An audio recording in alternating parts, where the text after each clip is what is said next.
হাঁহ আৰু কোমোৰাৰ এনেকুৱা এখন মাংসৰ মানে হ'লে আৰু ভাতৰ লগত কি লাগিছে হয়নে? আজি মই এয়া বনালোঁ হাঁহ আৰু কোমোৰাৰ মাংস। কেনেকুৱা লাগিছে আপোনালোকে কমেণ্টত জনাব। হেল্ল' এভৰিৱান, আজি আকৌ এটা নতুন ৰেচিপি লৈ মই মৌচুমী কিটচেনতে ভিডিঅ'টো আৰম্ভ কৰিছোঁ। এয়া বনাব লৈছোঁ হাঁহৰ মাংস আৰু এয়া কোমোৰা আৰু দুটা সৰুকৈ আলু কাটি লৈছোঁ।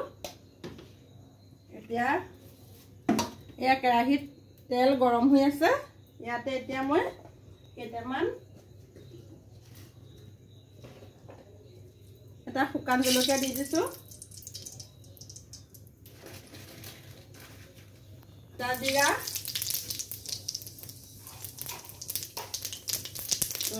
দালচেনি এটুকুৰ আৰু ইলাচি আছিলে দুটামান দি দিছোঁ। এয়া এতিয়া ইয়াতে মই পিঁয়াজখিনি দি দিম। একদম চিম্পুলকৈ বনাওঁ, ইহঁতে খাবলৈ টেষ্টি হয়। এইখিনি এতিয়া ৰঙাকৈ ভাজি লওঁ ধুনীয়াকৈ। আপোনালোকে কোনে কোনে হাঁহৰ মাংসৰ লগত কোমোৰা খাই ভাল পায় কমেণ্টত জনাব ভিডিঅ'টোৰ। মোৰতো বহুত প্ৰিয় হয়, আমাৰ মাইনেও ভাল পায়। খুব সঘনাই অনা নহয়, কিন্তু মানে অলপ দিনৰ মূৰে মূৰে অনা হয়, খাই ভাল লাগে যিহেতু। পিঁয়াজখিনি ভজা ধুনীয়াকৈ হৈ গৈছে। এতিয়া এয়া মাংসখিনি দি দিম ইয়াতে।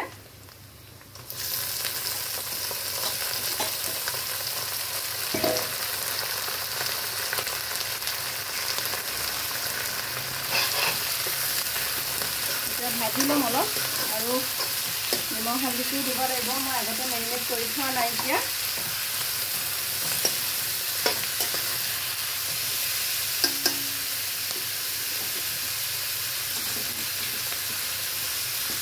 নিমখটো দি দিলোঁ।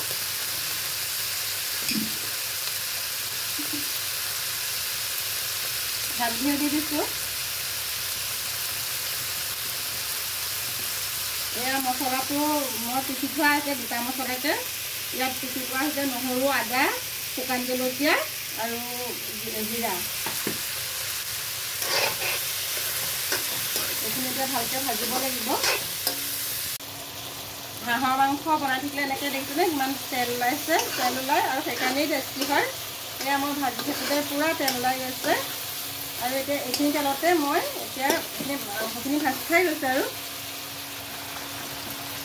এই পিচি লোৱা সেইখিনি দি দিম।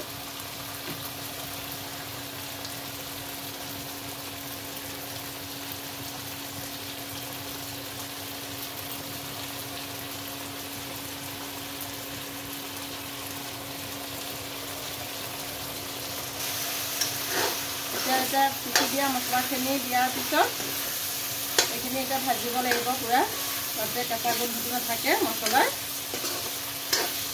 একদম সহজ হয় এনেকৈ বনাবলৈ। নতুনকৈ বনাবলৈ শিকা সকলেও ধুনীয়াকৈ বনাব পাৰে এইটো ৰেচিপি ফ'ল' কৰি। গোন্ধ যে কি ধুনীয়া ওলাইছে নহয়। আৰু এই মছলাখিনি ভাজ খালে দেখিছোঁ এনেকৈ তেল বিৰিঙি ওলাব মছলাখিনি দি। তেতিয়াই গম পাম মছলাখিনি ভাজ খাই গৈছে পূৰা। মই বাৰু মাছ মাংস বনাবলৈ বহুত ভাল পাওঁ, খালি যোগাই দিলেই হ'ল আৰু। কিন্তু চাইনিজ ইটালিয়ান বনাই বেয়া পাওঁ দেই। এইবিলাক অসমীয়া হেৰিবিলাকহে বনাই ভাল পাওঁ, এইবিলাক আমাৰ থলুৱা খাদ্য আছে। মছলাখিনি ধুনীয়াকৈ ভাজ খাই গৈছে। এতিয়া মই ইয়াতে কোমোৰা আৰু আলু কাটি থৈছিলোঁ, ইয়াত দি দিম। কোমোৰাখিনি ডাঙৰকৈ দিছোঁ, ইয়াতে সিজিলে ভাল লাগিব।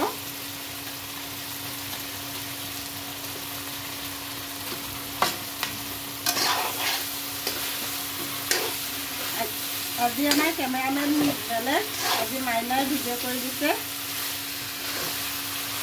যিহেতু বিহু এতিয়া বন্ধ আছে, স্কুল ঘৰতে আছে, এইকেইদিন পঢ়া শুনা কৰা নাই এতিয়া, সেইকাৰণে মোক ভিডিঅ' বনাই হেল্প কৰি দিছে।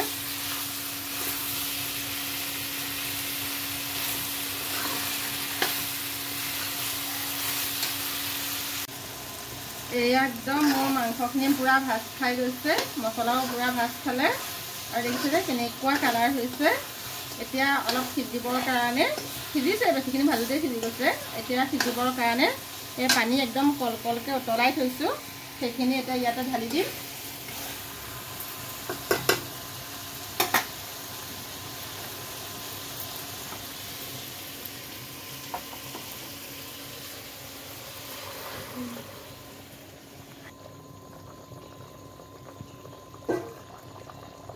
এয়া উতলা পানীখিনি পুৰা ঢালি দিলোঁ, পুৰা উতলি আছিলে এই তৰকাৰীখিনি, সেইকাৰণে পুৰা উতলি গৈছে।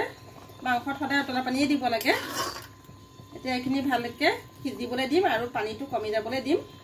ইমানকৈ জোল নবনাওঁ, দালি বনাইছোৱেই। এতিয়া ঢাকন লগাই দিম।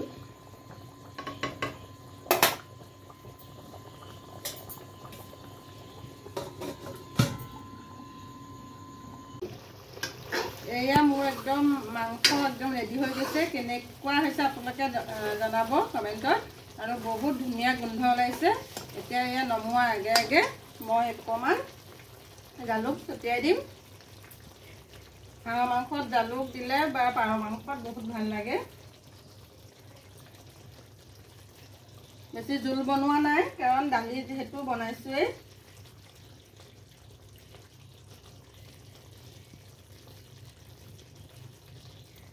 এয়া আমাৰ হাঁহ আৰু কোমোৰা তৰকাৰীখন ধুনীয়াকৈ হৈ গ'ল।